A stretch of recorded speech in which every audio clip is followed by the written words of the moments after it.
క్రీస్తు పరిశుద్ధ నామమున మీ అందరికీ నా శుభాభివందనములు. ఈ దినము కొరకై ఏర్పాటు చేయబడిన వాక్య పాఠము మత్తయి సువార్త 5వ అధ్యాయము 4వ వచనం చదువుతున్నానండి. మత్తయి సువార్త 5వ అధ్యాయం 4వ వచనం.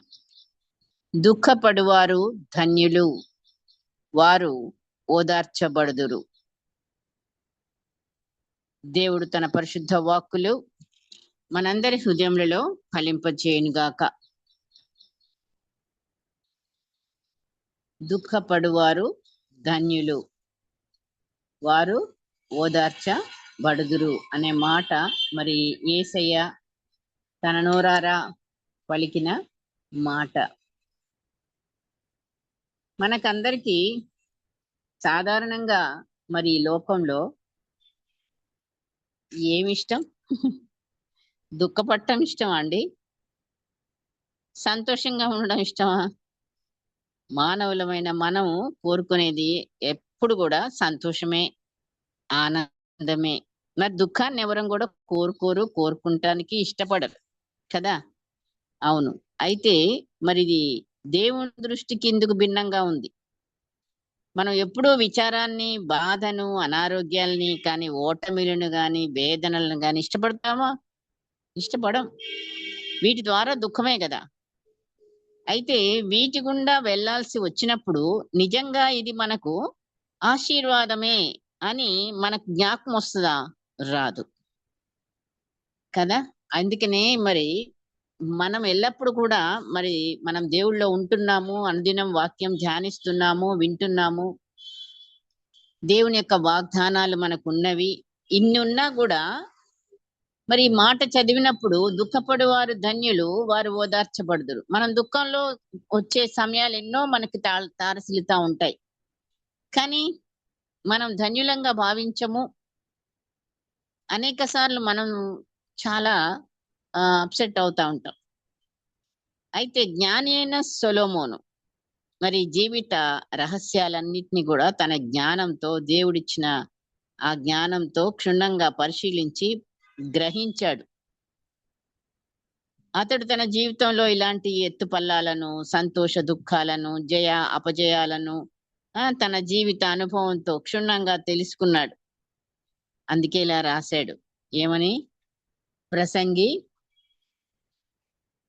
7వ అధ్యాయంలో చూడండి, 3-4 వచనాలు చదువుతున్నా. నవ్వుట కంటే దుఃఖపడుట మేలు, ఏలయనగా ఖిన్నమైన ముఖము హృదయమును గుణపరుచును.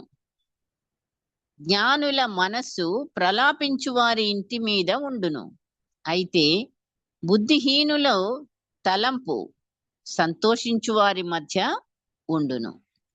ఎంతగా జీవితాన్ని తరచి ఎన్నిట్లోనో ఆయన మరి దుఃఖం అంటే ఎలాగుంటది, సంతోషం అంటే ఎలాగుంటది, మరి ఇంకన్నిటినీ కూడా ఆయన తరచి తీసి చేశాడు ఒక్కొక్క దాంట్లో. ఆఖరికి ఆయన ఇచ్చిన మరి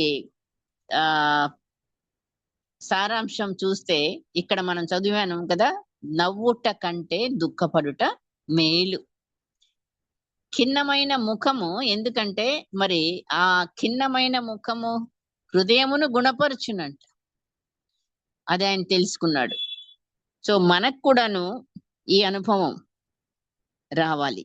ప్రతిసారి కూడా మనము సంతోషమే కావాలి, సుఖమే కావాలి, అన్ని సవ్యంగా జరగాలి, ఏది కూడా ఆటంకాలు ఉండకూడదు, మనకి ఇవే కావాలి కదా. అయితే మరి అది మనం బుద్ధిహీనులంగా మరి ఎంచబడతాం. అయితే జ్ఞానులు ఇది గ్రహిస్తారు. ఏంటండి? చీకటి వెంట ఏముంది? వెలుగు ఉన్నది. బాధ శ్రమ వెనుక ఏముంది? ఆశీర్వాదం ఉన్నది, ఆనందం ఉన్నది. మన జీవితంలో 3 ముఖ్య విషయాలు మనల్ని దుఃఖంలోనికి నడిపించేవిగా ఉంటాయి. మనకి దుఃఖం రావడానికి కారణాలుగా మూడింటిని మనం చూస్తాం. ఎందుకు మనకు దుఃఖం అనేది కలుగుతుంది, మరి ఆ దుఃఖంలో మనం ఎలాగా మరి దాన్ని మనం ఎలా అధిగమించాలి అనే విషయాలు మనం చూసుకోవాలి. ఎందుకంటే దుఃఖము మరి చాలా అవసరమైనదే కనుకనే దుఃఖపడువారు ధన్యులు వారు ఓదార్చబడుదురు అనే మాట మనకి వినపడుతుంది ఇప్పుడు. మరి ఇప్పుడు ఎవరైనా దీవెన కొరకో లేకపోతే ఆశీర్వాదం కొరకో వచ్చి ఒక సీనియర్ దగ్గర మరి ప్రార్థన చేయండి నాకు అంటే, ఈ బిడ్డకు దుఃఖం కలుగజేయి ప్రభు అని ప్రార్థన చేయగలమా? దుఃఖం తర్వాత వచ్చేది సంతోషం కదా. మరి దుఃఖం నుండే కదా మనకి సంతోషం వస్తుంది.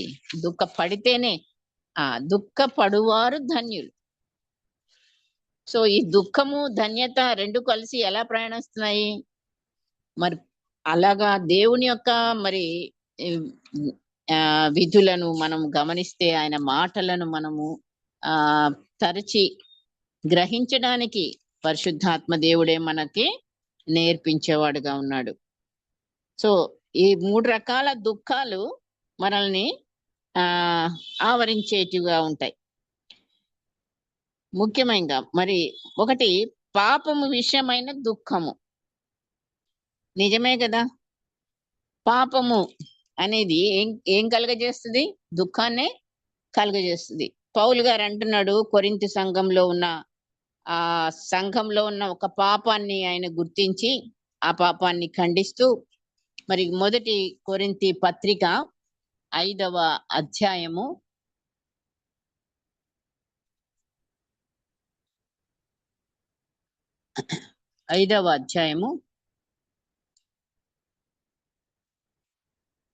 1-2 వచనాలు చూడండి. మీలో జారత్వం ఉన్నదని వదంతి కలదు. మీలో ఒకడు తన తండ్రి భార్యను ఉంచుకున్నాడట. అట్టి జారత్వము అన్యజనులలోనైనను జరగదు. ఇట్లుండియు మీరు ఉప్పొంగుచున్నారే, కాని మీరెంత మాత్రము దుఃఖపడి ఇలాంటి కార్యం చేసిన వానిని మీలో నుండి వెలివేసిన వారు కారు. నేను దేహ విషయమై దూరముగా ఉన్నను, ఆత్మ విషయమై సమీపముగా ఉండి మీతో కూడా ఉండినట్టుగానే ఇట్టి కార్యము నీలాగా చేసిన వారిని గురించి ఇదివరకే తీర్పు తీర్చి ఉన్నాను. ఈ రీతిగా ఆయన సంతోషంగా ఉన్నారు. ఇన్ని పాపం అనేది మీ సంఘంలో ఉన్నప్పటికి కూడాను మీరు ఎలాగా సంతోషంగా ఉంటారు, దుఃఖపడరేంటి అనే ప్రశ్న వాళ్ళకి మరి పౌలు గారు వేసినట్లుగా మనం చూస్తున్నాం కదా. మరి ఇంతటి ఈ పాపాన్ని మరి మనము మన సంఘంలో ఎన్నో ఇక్కడ ఒక సంఘంలో ఒక ఉదాహరణగా అంటే అక్కడ జరిగిన విషయాన్నే పౌలు గారు రాశారు. మరి ఆ మాత్రం మనం ఏం చేయాలి? దుఃఖపడి ఇలాంటి కార్యం చేసిన వాడిని మరి వెలివేయటం అనే కాకుండా అసలు ఆ వ్యక్తిని బట్టిగా మనము ఏం చేయాలి, ఎలా ఉండాలి, మనం దుఃఖపడాలి. అదే మరి దానికి జవాబుగా మనం చూద్దామా? ఎలాగంటే 2వ కొరింథీ పత్రిక తీసి 7వ అధ్యాయంలోకి వెళ్దాం. 2వ కొరింథీ పత్రిక 7వ అధ్యాయము 9 నుంచి చదువుతున్నానండి. ఈ మాటలు విన్న తర్వాత కొరింథీలు ఏం చేశారు? కొరింథీ సంఘం వారు నిజంగానే ఒకటి తప్పు చేసినా మరి వారు దుఃఖపడ్డారు, ప్రార్థించారు. దేవుని సన్నిధిలో ఆ పాపాన్ని అందరి పాపంగానే భావించి వాడు దుఃఖపడ్డప్పుడు ఏం జరిగింది? ఇదిగో ఇక్కడ ఆయన మళ్ళీ రాస్తున్నాడు. కొరింథీలకు రాసిన 2వ పత్రిక 7వ అధ్యాయం చూస్తే 9వ వచనం, మీరు దుఃఖపడితిరని సంతోషించుటలేదు, కానీ మీరు దుఃఖపడి మారు మనసు పొందితిరని ఇప్పుడు సంతోషించుచున్నాను. ఈ దుఃఖం ద్వారా ఏమొచ్చింది? మార్పు వచ్చింది, మారు మనస్సు వచ్చింది. ఏలయనగా ఏ విషయంలోనైనాను మా వలన మీరు నష్టము పొందకుండుటకై దైవ చిత్తానుసారముగా దుఃఖపడితిరి. సో దైవ చిత్తానుసారమైన దుఃఖము రక్షణార్థమైన మారు మనసును కలుగజేయును. ఈ మారు మనసు దుఃఖమును పుట్టించదు, అయితే లోక సంబంధమైన దుఃఖము మరణమును కలుగజేయును. మీరు దేవుని చిత్త ప్రకారము పొందిన ఈ దుఃఖము ఎట్టి జాగ్రత్తను, ఎట్టి దోష నివారణకైనా ప్రతి వాదమును, ఎట్టి ఆగ్రహమును, ఎట్టి భయమును, ఎట్టి అభిలాషను, ఎట్టి ఆసక్తిని, ఎట్టి ప్రతిదండనను మీలో పుట్టించెనో చూడుడి. సో ఆ దుఃఖము వలన ఏమేం కలిగినాయి వాళ్ళకి లాభాలు అని చూపిస్తున్నాడు. ఆ కార్యమును గూర్చి సమస్త విషయములలోనూ మీరు నిర్దోషులై ఉన్నారని రుజువుపరుచుకొంటిరి. సో ఒకళ్ళని మనము దుఃఖంలో ఎందుకు దుఃఖపడ్డారు వాళ్ళు, వాళ్ళ ఆ దుఃఖం ద్వారా ఏం జరిగింది మార్పు అనేది మనం చూసాము. మరి నిజంగా మరి ఇంట్లో ఒకళ్ళకి ద్వారా మనకి పాపం ఎంటర్ అవ్వచ్చు, సంఘంలో ఒకరి ద్వారా పాపం ఎంటర్ అవ్వచ్చు కాక, అలాంటప్పుడు మనం చేయవలసింది, అఫ్ కోర్స్ అక్కడ చెప్పాడు ఆయన వెలి వేయండి అన్న. ఆ తర్వాత వాళ్ళు చేసింది ఏంటయ్యా అంటే దుఃఖపడ్డారు. సంతోషంగా ఉంటే ఆయన గద్దించాడు, మీరేంటి ఉప్పొంగుతున్నారు ఇలాంటి పాపాన్ని పెట్టుకొని అని. కరెక్టే, మనం కూడాను మన విషయంలో కూడా ఆలోచించుకోవాలి, వాక్యమును మనకి అన్వయించుకోవాలి. మరి మన ఇంట్లో కానీ, మన సంఘంలో కానీ, మన పరిధిలో మరి ఏ విషయం పాపం అనేది ఎంటర్ అయినప్పుడు ఏం చేయాలి? దుఃఖపడాలి. దేవుని సన్నిధిలో ఆ దైవ చిత్తానుసారమైన దుఃఖము మనకి కలిగినప్పుడు ఆ పరిశుద్ధాత్మ దేవుడు మనకి ఆ దుఃఖాన్ని అనుగ్రహించేవాడు. అప్పుడే గాని మనం మారు మనసు అనేది మనలోకి వస్తుంది. మనం ఎప్పుడైతే పశ్చాత్తాపము పడతామో, దుఃఖముతో ఆ మారు మనసు కలుగజేయట్టు, మరి లోక సంబంధమైన దుఃఖము అది మరణాన్నే కలుగజేయును అని.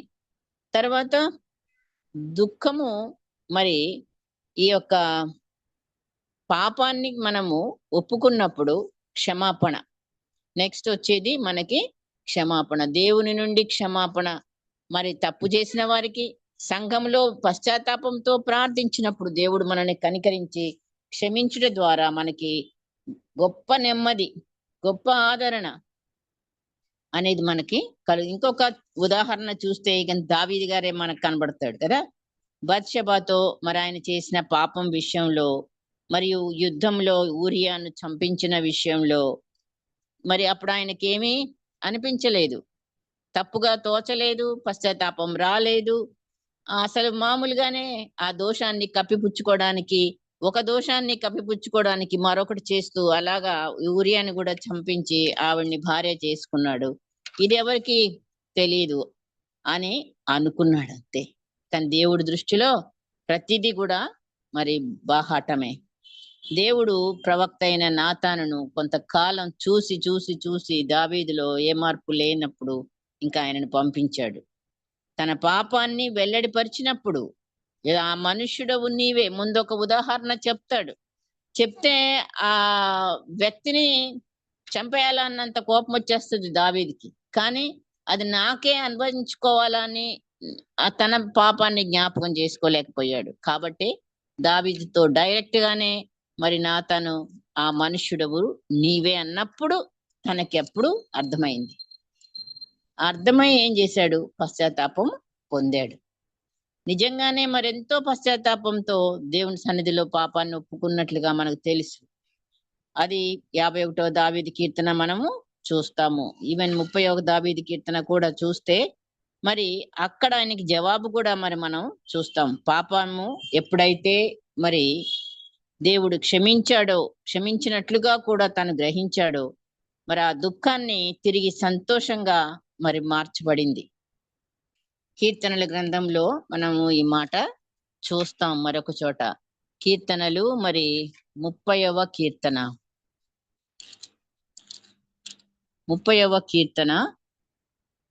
11వ 12వ ఈ 2 వచనాలు చదువుతాను. నా ప్రాణము మౌనముగా నుండక నిన్ను కీర్తించున్నట్లు నా అంగలార్పును నీవు నాట్యముగా మార్చి ఉన్నావు. నీవు నా గోనెపట్ట విడిపించి సంతోష వస్త్రమును నన్ను ధరింపజేసి ఉన్నావు. యెహోవా నా దేవా, నిత్యము నేను నిన్ను స్తుతించెదను. సో దేవుణ్ణి మరి ఆయన చెప్తున్నాడు, ఆయన సంతోషం ఎలా వచ్చింది? ఆ దేవుడి క్షమాపణ వలన వచ్చింది. అంగలార్పును, నా ప్రాణమును మౌనముగా ఉండక నిన్ను కీర్తించున్నట్లు. అదండి క్షమాపణ పొందిన వెంటనే, పొందిన తర్వాత మన రియాక్షన్ దావీదు వలె దేవుణ్ణి కీర్తించే వారముగా, దేవుణ్ణి ఆరాధించే వారముగా, మరి దేవునికి కృతజ్ఞతాస్తుతులు చెల్లించే వారముగా, మరి ఆయన కూడా ఏ రీతిగా అయితే మరి చేశాడో, నా అంగలార్పును నీవు నాట్యముగా మార్చి ఉన్నావు, దుఃఖమును ఓదార్చువాడు. మరి ఎప్పుడైతే మనం నిజమైన పశ్చాత్తాపంతో మన పాపాలను దేవుడి సన్నిధిలో ఏదైనా గాని, చిన్నదా పెద్దదా ఏదైనా మరి మనం ఒప్పుకున్నప్పుడు, మనకి విడుదల దొరికినప్పుడు మనం ఈ యొక్క మంచి మాటలు పలుకుతాం. నీవు నా గోనె పట్టని విడిపించి సంతోష వస్త్రమును నన్ను ధరింపజేసి ఉన్నావు. అవును, వారు ఓదార్పు నొందుదురు అనే మాట మరి జీవితాలలో మనం చూస్తా ఉంటాం. ఒక్కొక్కరి జీవితాల్లో ఎన్నో మరి ఆ దుఃఖాలను మరి పొందుకున్న వారుగా, ఆ దుఃఖాలు ఎలా పోయాయి?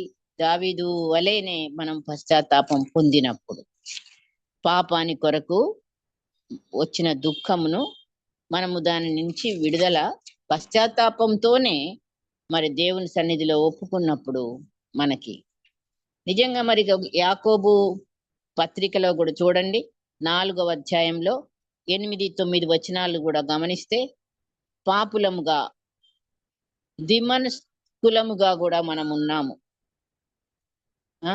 మన చేతులను హృదయములను పరిశుద్ధపరచుకోవాలి. అప్పుడే నిజ ధన్యత మరి ఆ యొక్క బ్లెస్సింగ్ మనం పొందుకుంటాము. యాకోబు 4వ అధ్యాయం 8, 9 వచనాలు చూడండి. దేవుని యొద్దకు రండి, అప్పుడు ఆయన మీ యొద్దకు వచ్చు. అవును, పాపులారా మీ చేతులను శుభ్రం చేసుకొనుడి, ద్విమనస్కులారా మీ హృదయములను పరిశుద్ధ పరచుకొనుడి, వ్యాకులపడుడి, దుఃఖపడుడి, ఏడువుడి, మీ నవ్వు దుఃఖమునకును మీ ఆనందము చింతకును మార్చుకొనుడి.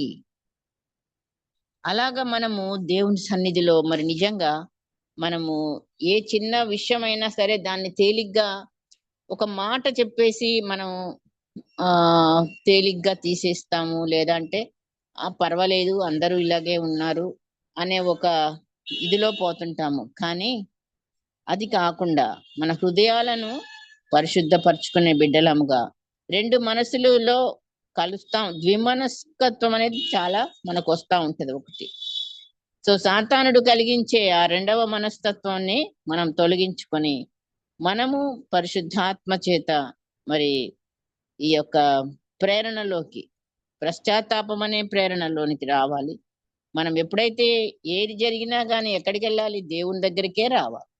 అందుకనే దేవుని పిలుపు మనకి ఎప్పుడు కూడా మనని పిలుపుతో పిలుస్తా ఉన్నాడు దేవుడు. సో ఆయన యొద్దనే మనకి ఈ యొక్క క్షమాపణ. అక్కడికి వెళ్ళే మనం వ్యాకుల పడటము, దుఃఖపడటము, ఏడవటము మరి అనేది మనము చేసినప్పుడే మనకి క్షమాపణ అనేది ఖాయం. సో అప్పుడు మనకి నిజమైన ధన్యత మనం పొందుకుంటాం, ఆశీర్వాదాన్ని. అది లేకుండా మరి మనము పాపం విషయం ఇంకా ఏం చేసినా గానీ మరి మనకి సంతోషం రాదు. దుఃఖపడాల్సిందే, క్షమాపణ వేడాల్సిందే. మరి అక్కడ మనకి సంతోషాన్ని ప్రభు అనుగ్రహించేవాడుగా ఉన్నాడని. అందుకే దుఃఖపడువారు ధన్యులు, వారు ఓదార్చబడదురు. ఒకటి చూసాము, మనకు దుఃఖము పాపం ద్వారా వస్తుంది అనేది. 2వది పాయింట్ చూస్తే వ్యక్తిగత సమస్యలకై దుఃఖపడుట కదా. మనం అనుదినం మన జీవితంలో వ్యక్తిగతంగా మరి అనేక అనుభవాలు మనం అనుభవిస్తున్నామండి కదా. మనం అందరం కూడాను వ్యక్తిగతంగా మనకు వచ్చే ప్రాబ్లమ్స్ ని వాటిని బట్టి మనకు దుఃఖం వస్తానే ఉంటది అనేక సార్లు. నిజమే. యూదులకు ఎగ్జాంపుల్ చూస్తే, యూదులకు వచ్చింది ఒక సమస్య ఆనాడు అహశ్వరోష్ కాలంలో, ఎస్తేర్ రాణిగా ఉన్న కాలంలో. మరి ఏమని, ఫలానా ఫలానా తేదీన యూదులందరూ సంహరించబడతారు, అప్పుడు వాళ్ళకి ఏమొచ్చింది? చాలా దుఃఖం వచ్చింది, విచారం వచ్చింది. మరి మొర్దెకై గారి ద్వారా రాణి ఎస్తేరుకి సంగతి తెలియబడింది. అప్పుడు ఆమె చెప్పింది ఏంటయ్యా అంటే, దేవుడి దగ్గరికే వెళ్ళాలి. అవును, అది కూడా ఎలాగా? ఉపవాసంతో. నేను నా చెలికత్తెలు ఉపవాసం ఉంటాం, మీరు కూడా దేవుణ్ణి అలాగే ఉపవాసంతో ప్రార్థన చేయండి అని. కానీ అద్భుతం అప్పుడు వాళ్ళు చూడగలిగారు. ఆ ఆజ్ఞను రివర్స్ చేయగలిగాడు దేవుడు. మరి అది వాళ్ళకి కాదు, వేరే వాళ్ళకి. మరి ఎవరైతే శత్రువులుగా వాళ్ళని చంపాలని మరి ఆ హామాన్ చేసిన కుట్ర అంతా కూడా ఏమైంది? తిరగబడింది. సో వాళ్ళు నాశనం చేయబడలేదు, కానీ వాళ్ళ శత్రువులను నాశనం చేసినప్పుడు వాళ్ళకి ఎంత సంతోషం వచ్చింది, ఎంత ఆనందం వచ్చింది, పండుగ చేసుకున్నారు. ఆ అది మరి సంవత్సరం సంవత్సరం కూడా వాళ్ళు జ్ఞాపకం చేసుకుంటూ పండుగలు చేసుకొని సంతోషించటం. అవును, ముందు దుఃఖమే. కానీ ఎప్పుడైతే దేవుని దగ్గరికి వెళ్ళారో సమస్యను బట్టి, అప్పుడే వాళ్ళకి సంతోషం చూశారు. యోబు విషయం ఆలోచిస్తే మనకు తెలుసు ఆల్రెడీ. మరి యోబు ఎదుర్కొన్న సమస్యలు నిజంగా ఎవరు ఎదుర్కోలేదనుకుంటా ఈ లోకంలో. ఒకే రోజులో ఎన్ని ఆ పోగొట్టుకోవాల్సి వచ్చిందో. మరి వాటన్నిటి విషయంలో దేవుడు మనల్ని పరీక్షిస్తాడు, పరిశీలిస్తాడు. మరి ఇది జరిగింది మనకి వాక్యం ద్వారానే మనకి తెలియబడింది. ఎలాగా యోబుని పరిశీలించాడు దేవుడు. సైతానికి ఆయన సెలవిచ్చి, మరి ఆయనకున్న కంచెనంతా కూడా తొలగింపజేసింది సాతానుడు. అలాగేనే మరి ఆయనకి చేసిన ఆ యొక్క వచ్చిన కన్నీళ్లు, కష్టాలు, మరి అందరినీ పోగొట్టుకోవడం, అన్ని ఆయనకున్న ఆస్తి, పశువులు, వీటన్నిటిని కూడా ఆయన ఒకే రోజులో మరి అన్ని పోగొట్టుకున్నప్పుడు కూడా మరి ఆయనకి దుఃఖం ఉంది, లేదని కాదు. కానీ ఆయన దేవుణ్ణి విడిచిపెట్టకుండా మరి దేవునికి స్తుతి చెల్లించడం మనం చూస్తున్నాం. అందుకనే దేవుడు మనల్ని పరిశీలించడానికి కూడా కొన్ని సమస్యలను మనకి అనుగ్రహిస్తాడు. అక్కడ మన ప్రవర్తన ఎలా ఉంది? దేవుణ్ణి మనం పట్టుకొని ప్రార్థిస్తున్నామా దుఃఖించుతూ, లేదా మనం లోకంలోకి వెళ్ళిపోతున్నామా? అక్కడ మన వచ్చే ఆశీర్వాదాలు మనం పొందుకోవడానికి ఆ సంతోషం వేరు. ఆ సమస్యల్లో దేవుడు మనకిస్తే ఆ జవాబుని మనకెంతో సంతోషం. మరి యోబుని రెండంతలుగా మరి ఆశీర్వదించేంతగా యోబు మరి ఆ సంతోషాన్ని పొందుకున్నాడు చివరికి. మరి మన సమస్యల్లో మన ప్రవర్తన ఎలాగుంటుందో గమనించుకోవాలి. రాగానే మనం సనుగుతున్నామా? ఇశ్రాయేలీయుల లాగానే గుణుగుతున్నామా? దేవుణ్ణేమంటలేదండి, కానీ మన చుట్టూన్న వారిని అంటాము. మరి ఎవరి ద్వారానా వచ్చినట్లుగా మనకు కనిపిస్తా ఉంటది. ఆ వ్యక్తిని తిడతాము, లేకపోతే ఇంకేదో. సో ఇది కాదు మనం చేయాల్సింది. గాని వచ్చిన సమస్యని దేవుడికి అప్పగించి మనము కన్నీటితో ప్రార్థన మనం చేసినప్పుడు. అట్లాగే మరి దావీదుని చూడండి, మరి ఎన్నిసార్లో సౌలు చేత తరుమబడుతున్నాడు. ఎక్కడికి వెళ్ళినా సరే సౌలు వెంటాడుతున్నాడు. అప్పుడప్పుడు సౌలు దొరికాడు కూడా కనీసం చేతులకి. కానీ ఆయన సౌలుని చంపడానికి ఇష్టపడలేదు. అభిషిక్తుడు ఆయన అని చెప్పి దూరంగా ఉన్నాడు. దేవుడే ఇస్తాడు ఆయనకి ప్రతిఫలం, నేను కాదు అని చెప్పి ఆయన అనుచరులను కూడా చంపనివ్వలేదు. తను చంపలేదు. కానీ దేవునికే ఆయన ప్రార్థన చేసుకుంటూ మరి ఆ సౌలు చేత తరమబడుతున్నప్పుడు కూడా దేవుడు నిశ్శబ్దంగా ఉన్నాడు, చూస్తున్నాడు. సో ఈ నిశ్శబ్దత అనేది దేవుడు మనల్ని మర్చిపోయి కాదు, మనల్ని ఆయన పరిశీలిస్తున్నాడు అనేది మనం గుర్తుపెట్టుకోవాలి. సో కుటుంబంలో సమస్యలు రాక తప్పవు, వ్యక్తిగతంగా సమస్యలు రాక తప్పవు, వస్తాయి. అది దేని వలన వచ్చినా మనకి నొచ్చుకునే ఒక బాధ కలిగించేదిగానే ఉంటది. కనుకనే మరి ఆ బాధలో మనం ఎక్కడికి వెళ్ళాలి? దేవుని సన్నిధికే వెళ్ళాలి. కన్నీటి ప్రార్థనే తరువాతనే మనకి సంతోషం, ఆనందం. ఇలాంటి మనం చాలా మందిలో చూస్తాం. మరి హన్నాను చూస్తే కూడా తన యొక్క మరి ఆ రెండవ భార్యతో వచ్చే సమస్యతో, ఆమెకి పిల్లలు లేకుండా మరి ప్రతిసారి దేవుని సన్నిధికి వెళ్ళి అక్కడ తను తిండి మానేసి ఎంతో మరి కృంగిపోయి అలాంటి పరిస్థితుల్లోనే కాలం గడుపుతూ వస్తూ ఒకానొక సమయంలో ఏం చేసింది, ఖచ్చితంగా దేవుని సన్నిధికి వెళ్ళి మరి కన్నీటితో ఎప్పుడైతే ప్రార్థన చేసుకుందో, మరి నిజంగా మరి ఆమెకి దేవుడు సమూయేలుని అనుగ్రహించడం మనకు తెలుసు. ఆ సంతోషం, ఆ ఆనందం. సో దుఃఖపడవారు ధన్యులు అంటే ఈ రీతిగా మనం దేవుని సన్నిధిలో దుఃఖపడాలి తప్ప మనుషుల యొద్దకొచ్చి దుఃఖపడతాం. మన మామూలు స్వభావం అదే. మన ఫ్రెండ్సో లేకపోతే మనకు చాలా దగ్గర వాళ్ళో మరి మన సమస్యలు వాళ్ళకి చెప్పుకొని వాళ్ళ దగ్గర ఏడుస్తాం. అది కాదు, దేవుడి దగ్గరనే. రాహేలు ముందు భర్తను తిట్టింది, పిల్లలు లేరు నాకని. నాకిస్తావా, నువ్వు చస్తాను మరి లేకపోతే అనే మాట దాకా వచ్చింది. అక్క మీద అసూయ పడింది. ఇవన్నీ అయిన తర్వాత కొంత కాలానికి తను దేవుని దగ్గర ప్రార్థన చేయడం మొదలుపెట్టింది. దేవుడు అప్పుడు ఆమెను కనికరించినట్లుగా చూస్తాం.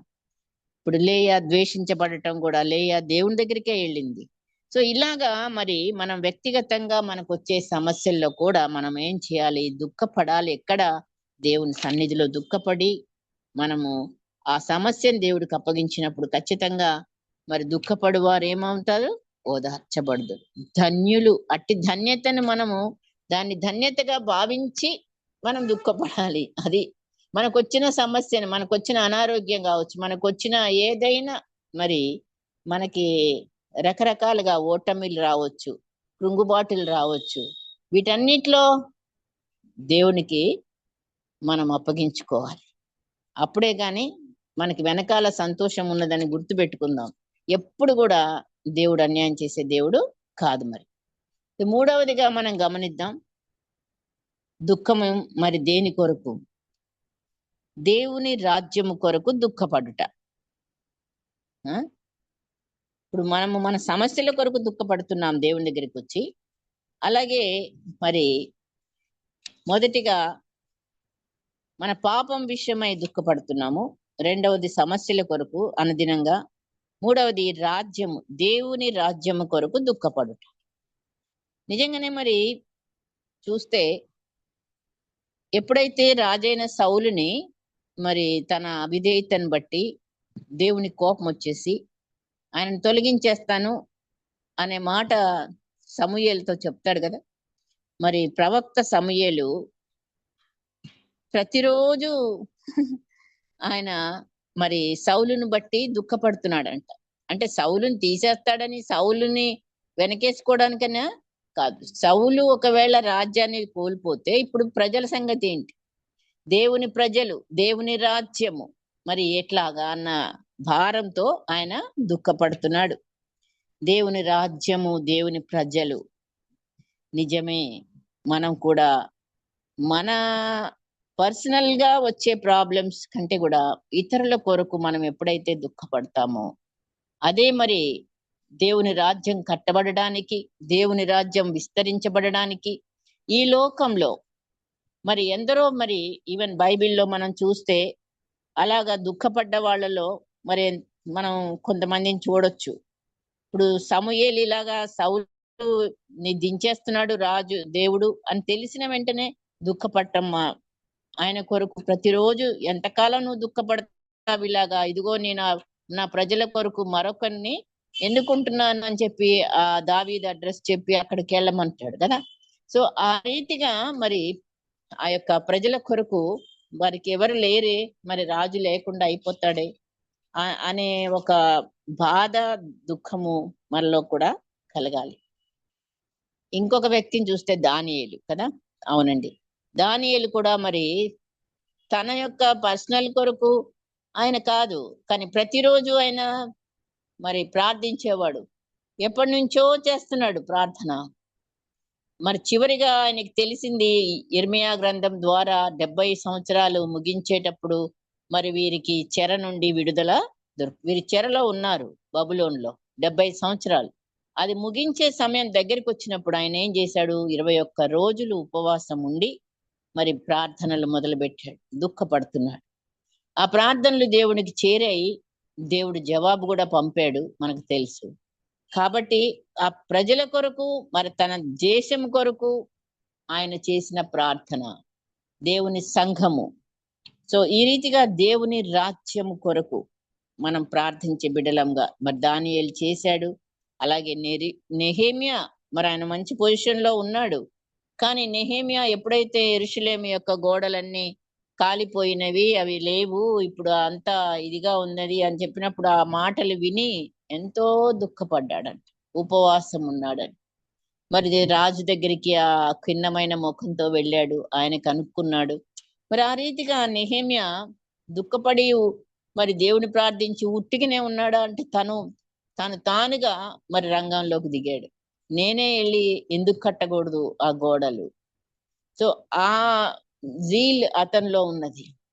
మరి ఆ రీతిగా తను అక్కడ ఉన్న పొజిషన్ ని లీవ్ అడిగి మరి ఎన్నెన్నో విషయాలలో మరి తన రాజు యొక్క సహాయం కోరి మరి అక్కడి నుంచి వచ్చి యెరూషలేమును మరి ఆయన కట్టడం చూసాం. ఆ గోడలను నిర్మించటంలో ఒక్క వ్యక్తి ఎంత పనులు చేస్తున్నాడో ఒక్కొక్కళ్ళ ద్వారా మనం గమనిస్తున్నాం. ఒక్కడే గాని మొత్తం దేశం కొరకు, మొత్తం ప్రజల కొరకు ఆలోచించే వ్యక్తులుగా మనం వాళ్ళని గమనిస్తున్నాం. మరి మనం ఎందుకు అలా మనం ఆ ఒక్కళ్ళలో ఒకళ్ళు ఎందుకు అవ్వకూడదు? కాబట్టి మనకెన్నో సమస్యలు కనబడుతున్నాయి కదా. పొద్దున్న లేచిన దగ్గర నుంచి యుద్ధాలు కనబడుతున్నాయి. దేశంలో అనేకమైన పాపాలు కనబడుతున్నాయి. మన దేశంలో మనకున్న స్థలంలో మన క్రైస్తవులకు వచ్చే సమస్యలు కనబడుతున్నాయి. ఇవన్నిటి కొరకు నిజంగా మనము దేవుని సన్నిధిలో దుఃఖపడుతున్నామా? అది కావాలి. దేవుడు ప్రశ్నిస్తున్నాడు. మనది మనకే కావాలి. మనం ఎంతైనా మరి మన ఇల్లు, మన పిల్లలు, మన సంఘం లేదా ఏదో కొంతవరకు మనం చేస్తున్నామేమో గాని దేశం కొరకు, దేవుని రాజ్యం యొక్క విస్తరణ కొరకు నువ్వు నేను ఏం చేస్తున్నాము? ఎలాగా దుఃఖిస్తున్నాము? మరి నిజంగా ఆ టైం మనం ఉన్నదా? అంతగా మనము సమర్పించుకొని మన యొక్క ప్రజల కొరకు, మన దేశం కొరకు దుఃఖపడుతున్నామా? ఇలా దేశ రాజ్య వ్యాప్తి కొరకు, దేవుని యొక్క రాజ్య స్థాపన కొరకు, అది ఎక్స్టెండ్ చేయబడుట కొరకు మరి మనస్ఫూర్తిగా మనం కన్నీటితో ప్రార్థన చేస్తున్నాము. చేద్దాము. ఒక్కరు చేసింది కూడా ఆయన దేవుడు ఎవరిని కూడా మర్చిపోయే దేవుడు కాదు, లేదా నిర్లక్ష్యం చేసే దేవుడు కాదు. నిజంగా మనం గనక చేస్తే మన ప్రార్థన దేవుని సన్నిధికి ఖచ్చితంగా వెళ్తుంది. కీర్తన గ్రంథంలో చూడండి, మరి 122 6వ వచనం చదివితే యెరూషలేము క్షేమం కొరకు ప్రార్థన చేయుడి అని వాక్యం.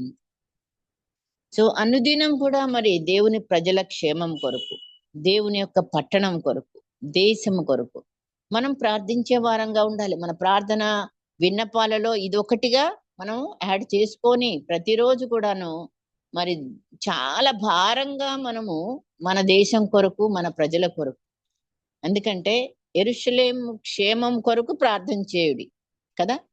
మనం ఎక్కడున్నామో, ఏ పట్టణంలో ఉన్నామో మన పట్టణం కొరకు మనం ప్రార్థన చేయాలి. ఎందుకు? మన పట్టణ క్షేమమే మన క్షేమం. మన పట్టణం క్షేమంగా ఉంటే మనం కూడా క్షేమంగా ఉంటాం. మన చుట్టూ ఉన్న వారందరూ క్షేమంగా ఉంటే మనం క్షేమంగా ఉంటాం. అది ఇతరుల కొరకు ఎందుకు చేయాలి అయ్యా అంటే మన క్షేమం కొరకే అందులో ఇమిడి ఉంది.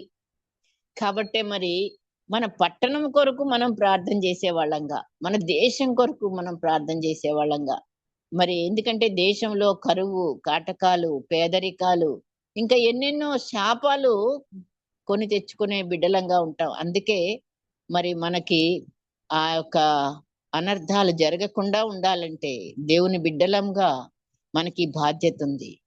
మనకి కన్నీటు ప్రార్థన అనేది మనం చేసే బిడ్డలంగా ఉండాలి. యేసయ్యని ప్రశ్నించారు కొందరు ఆనాటి కాలంలో, మీ శిష్యులు ఎందుకయ్యా ఉపవాసం ఉండరు కదా అడిగారు. అలాగా అడిగితే ఏం చెప్పాడు ఆయన? మరి పెళ్లి కుమారుడు ఉన్న ఇంట్లో వాళ్ళు ఉపవాసం చేస్తారా? పెళ్లి కుమారుడు వెళ్ళిపోయిన తర్వాత వాళ్ళు చేస్తారు. ఖచ్చితంగా మరి అదా జరిగింది. ఆయనని ఎప్పుడైతే మరి ఈ సిలువకు అప్పగించి ఆయన బాధలు అవన్నీ కూడా వాళ్ళు చూసినప్పుడు వాళ్ళకి ఏమొచ్చింది? బాధ వచ్చింది. అప్పుడు ప్రార్థన, ఇవన్నీ అయిన తర్వాత ఆయన ఎప్పుడైతే పునరుద్ధానుడు అయ్యాడో వాళ్ళకి సంతోషం, ఆనందం ఎంతగానో వచ్చింది. మరి ఓదార్చబడి మరి ఆ తర్వాత శిష్యులు ఏం చేశారో మనకు తెలుసు కదా. వాళ్ళు చేయబట్టే ఈ రోజున నువ్వు నేను క్రైస్తవ్యంలోకి నిలబడటానికి వాళ్ళ ప్రాణాలు త్యజించి క్రీస్తు కొరకు నిలబడి మరి యొక్క గ్రంథాన్ని మన చేతికి వచ్చింది అని అంటే బైబిల్ గ్రంథము మరి వారి ప్రాణ త్యాగాలే. నిజంగా మరి హతసాక్షి మరణాలు వారు ఒక్కొక్కరు ఒక్కొక్క రీతిగా యేసయ్య కొరకు మరణించారు. ఎందుకని? ఇతరులు రక్షింపబడాలి. ఆయన ఇచ్చిన వాగ్దానము, ఆయన ఇచ్చిన ఆజ్ఞ. మరి నేను మీకు తోడై ఉన్నాను, నిత్యము మీకు తోడై ఉన్నాను, సదాకాలం మీతో కూడా ఉన్నాననే వాగ్దానం ఉన్నది. ఆయన ఆజ్ఞ ఉన్నది. మీరు వెళ్ళుడి, సమస్త జనులను నాకు శిష్యులనుగా చేయుడి. అవును, మన చుట్టూనున్న వారిని కూడా మనం శిష్యులనుగా చేయడానికి వాళ్ళ పేర్లతో పెట్టి మరి వాళ్ళ రక్షణ కొరకు మనం ప్రార్థన చేసేవాళ్ళంగా మనకిప్పుడు ఇచ్చిన బాధ్యత. మనం రక్షించబడ్డాము, దేవునిలో ఉన్నాము, సంతోషంగానే ఉన్నాము, కానీ మనం దుఃఖపడాలి దేవుని రాజ్య వ్యాప్తి కొరకు. ఈ లోకంలో నువ్వున్న పరిధిలో, నేనున్న పరిధిలో అందరికీ రక్షణ కొరకు మనం ఎంతగానో కన్నీటితో ప్రార్థన చేసే వారంగా ఉన్నప్పుడే మనకి ఏంటండి ఓదార్పు, మనం ధన్యులము. కాబట్టి ఈ 3 విషయాలలో మరి మనము ఈ రీతిగా దుఃఖపడి, పాపం విషయమైన దుఃఖము, వ్యక్తిగత సమస్యలకైన దుఃఖము, దేవుని రాజ్య వ్యాప్తి కొరకైన దుఃఖమును మనం కలిగి ఉన్నప్పుడు మనము ఓదార్చబడే బిడ్డలముగా, ఆ ధన్యులముగా మనం పిలువబడే వారంగా ఉంటాం గనుక మరి ఆయన యెషయా గ్రంథంలో 61వ అధ్యాయంలో చూస్తే దుఃఖించు వారికి ఉల్లాస వస్త్రములు ఆయన ధరింపజేసే దేవుడు. ఆయన మామూలు దేవుడు కాదు, ఖచ్చితంగా ఆయన మనకి ఇచ్చే దేవుడు. దుఃఖాక్రాంతులందరినీ ఓదార్చుటకును, సియోనులో దుఃఖించు వారికి ఉల్లాస వస్త్రం ధరింపజేయుటకు, బూడిదకు ప్రతిగా పూదండనను, దుఃఖమునకు ప్రతిగా ఆనంద తైలమును, భారభరితమైన ఆత్మకు ప్రతిగా స్తుతి వస్త్రమును ఆయన మనకు పంపి ఉన్నాడు. ఆయన మనకి ఇవ్వడానికి యేసయ్యని లోకానికి పంపి ఉన్నాడు కనుక నిత్యము మనము అట్టి ప్రార్థన చేసే బిడ్డలముగా, దుఃఖించు వారముగా, దుఃఖపడువారు ధన్యులుగా అటు ధన్యతను మనమందరం పొందుకోవడానికి పరిశుద్ధాత్మ దేవుడు మనకు సహాయం చేయునుగాక. ప్రార్థన. పరిశుద్ధుడా, నీకు వందనాలు, స్తోత్రాలు నాయన. మాకు వివరించిన ఈ వాక్యం ద్వారా తండ్రి, మేము నాయన మరి దుఃఖపడువారు ధన్యులు అని ఏ రీతిగా అట్టి ధన్యతను మేము పొందుకోవాలో నాయన, ఏ విషయాలలో మేము దుఃఖపడాలో మరి మీరు మాతో మాట్లాడిన దేవా, నీకే వందనాలు, స్తోత్రాలు తండ్రి. మరి వ్యక్తిగతమైన దుఃఖము, అలాగే పాపం విషయమైన దుఃఖము, మరి దేవుని రాజ్య విషయమైన దుఃఖమును మా అందరిలో మీరు కలుగజేసి మేము అట్టి ధన్యతను పొందుకొని తండ్రి సంతోషం భరితులం అవడానికి నాయన మీ కృప చూపుతున్నందుకై స్తోత్రాలు చెల్లిస్తూ యేసు పరిశుద్ధ నామమును అడిగి వేడుకొంచున్నాం తండ్రి. ఆమేన్.